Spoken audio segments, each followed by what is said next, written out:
तो चलिए आज हम पढ़ेंगे डाल्टन का परमाणुवाद सिद्धांत। और डाल्टन के परमाणुवाद सिद्धांत को पढ़ने से पहले हम देखेंगे द्रव की कणिका प्रकृति की। द्रव की कणिका प्रकृति क्या है? क्यों राहुल, तुम्हें नहीं समझ में आ रहा? बार बार बोल रहा हूं ना तुम कि पढ़ो, पिटने वाला काम कर रहे हो। यदि पिटने में ही तुम्हारा सब कुछ होने वाला तो बताओ, नहीं पढ़ना चले जाओ यहाँ से, और पढ़ना है तो शांति से पढ़ो, ठीक है? कोई जबरदस्ती नहीं है। चलो ठीक। तो द्रव की कणिका प्रकृति, डाल्टन के परमाणुवाद सिद्धांत को पढ़ने से पहले हमें यह जानना है कि परमाणु आया कहां से, ठीक है?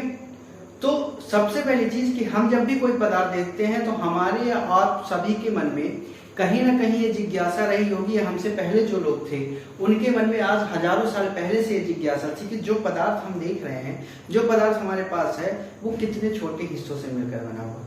हम तोड़ते हैं, फिर हमारे मन में जिज्ञासा बनती है कि क्या हम इसे और छोटे टुकड़ों में तोड़ सकते हैं।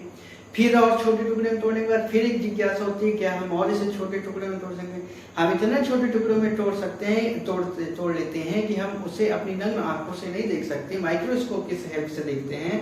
और उसकी हेल्प से देखने के बाद फिर हमारे मन में जिज्ञासा होती है कि क्या हम इसे और छोटे कणों में या टुकड़ों में तोड़ सकते हैं या नहीं। इन्हीं सब चीजों को लेके द्रव की कणिका प्रकृति का आविष्कार किया गया। द्रव की कणिका प्रकृति का तो भारतीय धारणा के अनुसार, जो भारतीय धारणा है उसमें आचार्य कणाद ने परमाणुवाद की नींव रखी है। इस बात को ध्यान रखिएगा कि भारतीय धारणा में ये माना जाता है कि आचार्य कणाद ने परमाणुवाद की नींव को रखा है। फिर हमारे उपनिषद में आइए तो परमाणु का अर्थ अति छोटा बताया गया है। परमाणु को अति छोटा बताया गया है हमारे उपनिषदों में। फिर दूसरी चीज, ब्रह्म सूक्ष्म से भी सूक्ष्म है। परमाणु को क्या बताया गया कि ब्रह्म सूक्ष्म से भी सूक्ष्म है, यानी अति सूक्ष्म से भी सूक्ष्म है परमाणु हमारा। फिर वैशेषिक में कहा गया कि परमाणु अप्रत्यक्ष है। वैशेषिक में क्या कहा गया कि परमाणु अप्रत्यक्ष है, जिसे हम नग्न आंखों से नहीं देख सकते या देख ही नहीं सकते। परमाणु क्या है? अप्रत्यक्ष है, जिसे हम देख ही नहीं सकते। उसके बाद जो वेस्टर्न कल्चर है और पाश्चात्य धारणा के अनुसार, डाल्टन ने कहा कि छोटे से छोटे अविभाज्य कण को, छोटे से छोटे अविभाज्य कण को एटम कहा जाता है। छोटे से छोटे अविभाज्य कण को क्या कहा जाता है? एटम कहा जाता है, जिसका शब्दार्थ परमाणु कहा गया। जिसको क्या कहा गया? परमाणु कहा गया। किसने कहा? डाल्टन ने कहा। और ये कब कह दिया? 1808 ईस्वी में डाल्टन ने कहा था। तो यहीं से, इसी धारणा को लेके फिर 1808 ईस्वी में डाल्टन ने परमाणुवाद का सिद्धांत दिया।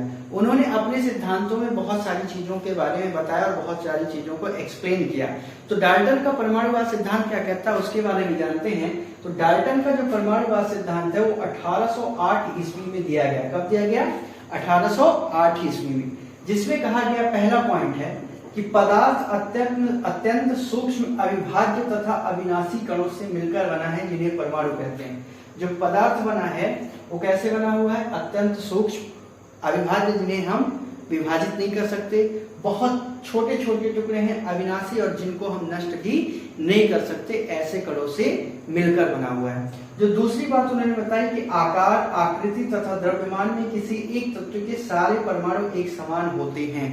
कोई भी एक परमाणु ले लीजिए, कोई भी एक तत्व ले लीजिए, सोडियम, जैसे हमने सोडियम ले लिया, तो सोडियम का आकार, आकृति तथा द्रव्यमान जो भी है, ठीक है, उस आकार, आकृति तथा द्रव्यमान में जितने भी परमाणु हैं उन सभी क्या होंगे? समान होंगे। क्या होंगे? सभी समान होंगे।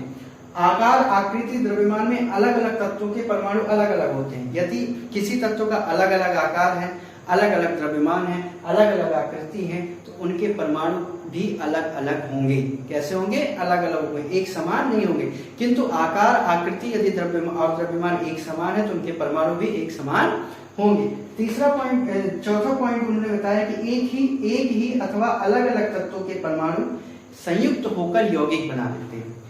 एक ही प्रकार के परमाणु या अलग अलग तत्वों के परमाणु क्या होंगे? जब संयोग करेंगे, और संयोग करेंगे तो वो यौगिक बना लेंगे, जिनके सूक्ष्म कण को अणु कहते हैं। और उस यौगिक के सूक्ष्म कण को हम क्या कहेंगे?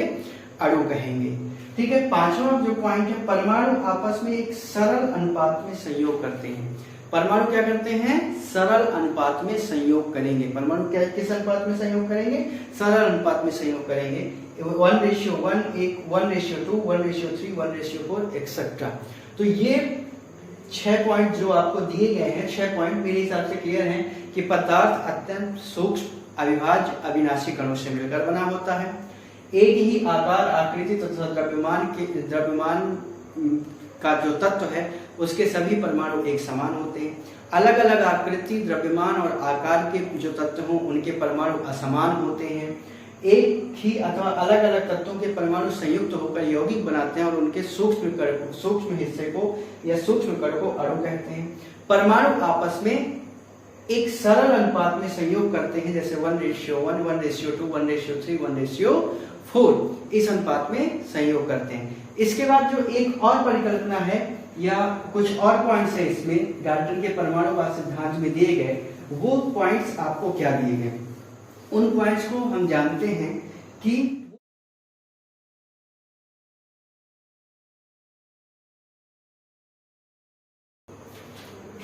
तो अगला पॉइंट क्या था, दो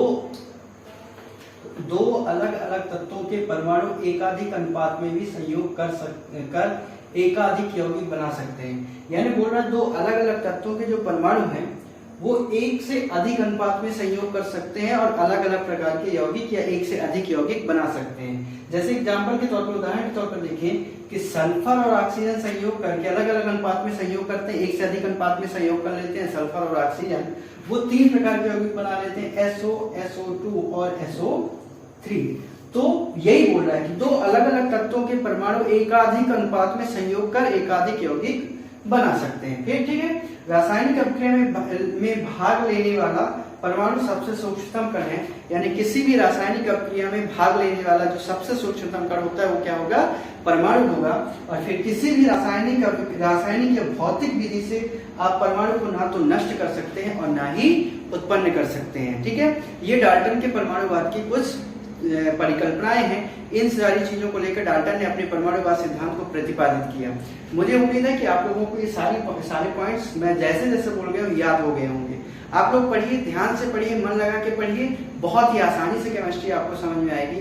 और यदि आपने थोड़ा सा भी लापरवाही करेंगे तो आपको केमिस्ट्री बिल्कुल भी नहीं समझ में आएगी। ठीक है, तो थोड़ा सा प्रयास कीजिए, थोड़ा सा हार्ड वर्क करेंगे तो बहुत ही आसानी से आपको समझ में आ जाएगी। अब हम पढ़ेंगे डाल्टन के परमाणुवाद की सीमाएं।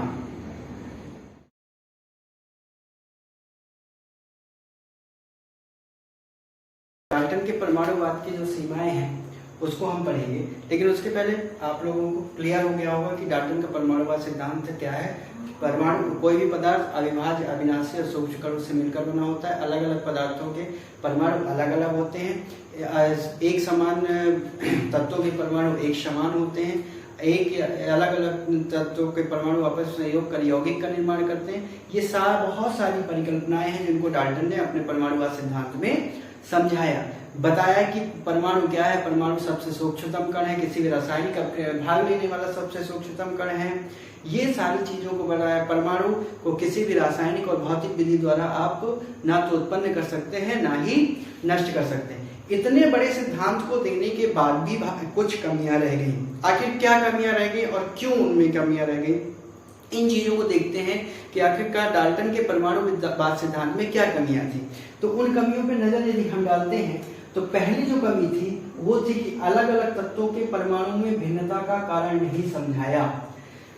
डाल्टन ने जब अपने परमाणुवाद सिद्धांत में कहा कि अलग अलग तत्वों के परमाणु एक समान नहीं होंगे यानी भिन्न होंगे, तो ऐसा क्यों, इस चीज को एक्सप्लेन नहीं कर पाए, इसका कोई उन्होंने उचित कारण नहीं दिया कि ऐसा क्यों होगा। तो ये एक कमी थी, सबसे बड़ी कमी थी। दूसरी जो कमी है कि अलग अलग तत्वों का आपस में संयोग कर यौगिक बनाना। अलग अलग प्रकार के तत्व, डाल्टन ने कहा था अपने परमाणुवाद सिद्धांत में, अलग अलग प्रकार के तत्व आपस में संयोग करके यौगिक बनाएंगे, तो ऐसा क्यों होता है, आखिर वो क्यों यौगिक बनाते हैं, इस बात को भी डाल्टन अपने परमाणुवाद सिद्धांत में एक्सप्लेन नहीं कर पाए। तीसरी जो कमी थी, किसी अणु में परमाणुओं को बांध कर रखने वाले बलों की प्रकृति में के बारे में नहीं समझाया जा सका।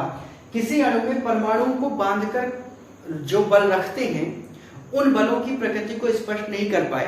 हम आज पढ़ रहे हैं कि सहसंयोजक बल, वान डेर वाल्स बल और जो भी बल हैं उन सभी के बारे में, लेकिन उस टाइम पे इन बलों के बारे में किसी भी प्रकार से नहीं बताया गया कि आखिर जो अणु में परमाणु को बांधकर जो बल रखता है वह बल कौन सा बल है और किस प्रकार का बल है। चौथा जो मेन पॉइंट है, गेरुसैक के गैसीय नियम को स्पष्ट नहीं समझाया जा सका।